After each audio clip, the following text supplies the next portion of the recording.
जिंदगी का सफर सुहाना हो, इसके लिए सावधान रहना जरूरी है। रोजमर्रा की आपाधापी में कुछ देर बैठकर सोचना समझना भी जरूरी है कि आपके आसपास क्या हो रहा है और जो कुछ हो रहा है उससे हमारी जिंदगी, हमारा परिवार कैसे प्रभावित हो सकता है। इसलिए हॉर्न बजाकर बाखबर करने वाली खबर जरूरी होती है। और आज की ये खबर बारिश के इस मौसम में मुंबई की सबसे बड़ी चिंता से जुड़ी है। जीएनटी ने मुंबई में अपनी मुहिम के तहत आपको सड़कों पर जल जमाव और गड्ढों की समस्या के साथ लैंडस्लाइड के खतरे दिखाए, लेकिन इसके साथ ही मुंबई में पुरानी जर्जर हो चुकी इमारतों की समस्या को समझना जरूरी है। इसकी वजह से हर साल हादसे होते हैं, कई लोग जख्मी होते हैं, कुछ लोगों को जान गंवानी पड़ती है, लेकिन लापरवाही ऐसी है कि ये सिलसिला खत्म नहीं होता। प्रशासन और बीएमसी इस मामले में गंभीर कदम उठाए, इसलिए हॉर्न बजाना जरूरी है।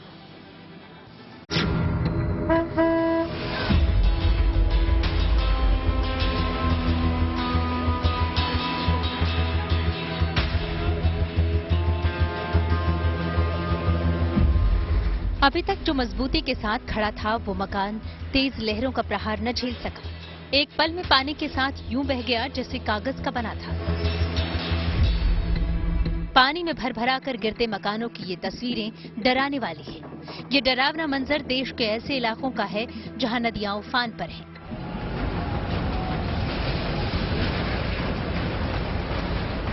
लेकिन बरसात में आशियानों के जमींदोज होने के पीछे सिर्फ नदी जिम्मेदार नहीं होती। मुंबई को ही देखिए, बरसों पुरानी जर्जर हो चुकी इमारतें बरसात के मौसम में ढह जाती हैं। अभी कुछ दिन पहले ही मुंबई के घाटकोपर इलाके में एक रिहायशी इमारत ढह गई। कुछ लोग तो बचा लिए गए, लेकिन तमाम कोशिशों के बावजूद 2 लोगों को बचाया नहीं जा सका। बरसात के मौसम में बेहद पुरानी बिल्डिंग्स का गिरना मुंबई के लिए नई बात नहीं, यह हर साल होता है। इसलिए हर साल जब मानसून आता है, मुंबई के कई इलाकों में लोगों की चिंता बढ़ जाती है। इसलिए जरूरी है कि इस मामले में लापरवाही दूर करने के लिए हॉर्न बजाया जाए। पहले आपको बताते हैं कि बरसात के मौसम में मुंबई किस खतरे का सामना करती है। जून के आखिरी हफ्ते में घाटकोपर में एक 3 मंजिला इमारत ढह गई। उसके बाद विले पार्ले इलाके में नानावती अस्पताल के पास एक इमारत की बालकनी का हिस्सा गिर गया।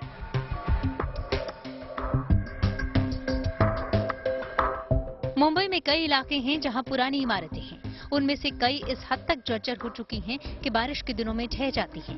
इसलिए समय रहते उनकी पहचान करना और उनको खाली करवाना जरूरी होता है। हर साल 5 से 6 इमारतें ऐसी होती हैं जो हादसों का शिकार होती हैं और उसमें बहुत सारे लोगों की जान भी चली जाती है। बीएमसी हर साल एक लिस्ट जाहिर करती है। उस लिस्ट में मुंबई में जितनी भी जर्जर इमारतें हैं, अलग अलग कैटेगरीज जो हैं वो डिवाइड की जाती हैं। C1, C2 कैटेगरीज होती हैं। C1 कैटेगरी होती है जो बिल्डिंग, उसमें ये माना जाता है कि ये बिल्डिंग बिल्कुल भी रहने लायक नहीं है और उसको तुरंत खाली कर दिया जाए। मुंबई में ऐसे कई इलाके हैं जहां पर इस तरीके की बिल्डिंग्स हैं और हर साल हादसे होते हैं। कुर्ला हो गया, सायन हो गया, घाटकोपर हो गया, चेंबूर हो गया, मलाड हो गया, सांता क्रूज हो गया, अंधेरी हो गया। ये सारी ऐसी जगहें हैं जहां पर पुरानी बिल्डिंगें हैं और उसमें लोग भी कहीं रहते हैं। पुरानी बिल्डिंग की पहचान करके उनके खाली करवाने की जिम्मेदारी बीएमसी की है, लेकिन कहने की जरूरत नहीं कि इसमें अक्सर लापरवाही होती है। लोग भी खतरे को जानते समझते हुए उस बिल्डिंग को नहीं छोड़ते, क्योंकि उनके पास कोई दूसरा ठिकाना नहीं होता। फिर एक दिन वो बिल्डिंग जमींदोज हो जाती है। बीएमसी मॉनसून से पहले बड़े बड़े वादे करती है। बीएमसी हर साल, प्रशासन हर साल मॉनसून से पहले तैयारियां शुरू करती हैं। मॉनसून से 1 महीने पहले, 2 महीने पहले तैयारियां शुरू की जाती हैं। जो बिल्डिंग्स ऐसे हालात में होते हैं उनको नोटिस दी जाती है। मगर सबसे बड़ा सवाल यही उठता है कि पहले ये सब कार्रवाई क्यों नहीं की जाती। पुरानी हो चुकी इमारतों के मामले में बीएमसी की लापरवाही का खामियाजा हर तरह से लोगों को भुगतना पड़ता है। अगर बिल्डिंग खाली करवा दी गई तो उसके बाद वहां रहने वालों को दूसरी छत नसीब नहीं होती। लोगों का ये कहना होता है कि बिल्डिंग तो तोड़ दिया जाता है, बट प्रशासन और बीएमसी की तरफ से उनको कोई मदद नहीं मिलती है। इसका सबसे बड़ा कारण होता है कि एक तरफ उनकी बिल्डिंग तो पुरानी हो चुकी होती है, बट जाने के लिए कोई जगह नहीं होती।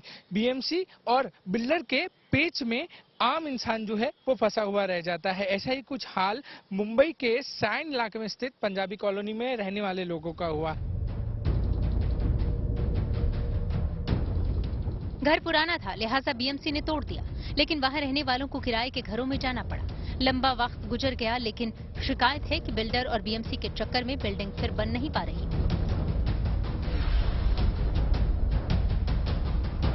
बीएमसी की लापरवाही ऐसी है कि लोग जान खतरे में डालकर ही पुराने मकानों में रहते हैं। सांता क्रूज इलाके के एक बिल्डिंग के लोग कई वर्षों से कानूनी लड़ाई में उलझे हुए हैं, क्योंकि बीएमसी ने बिल्डिंग को सुरक्षित नहीं माना और बिजली काट दी। अभी तक ये तय नहीं हो पाया है कि बिल्डिंग C1 कैटेगरी में है, C2 कैटेगरी में, यानी रिपेयर करवाना है या बिल्डिंग गिरानी है।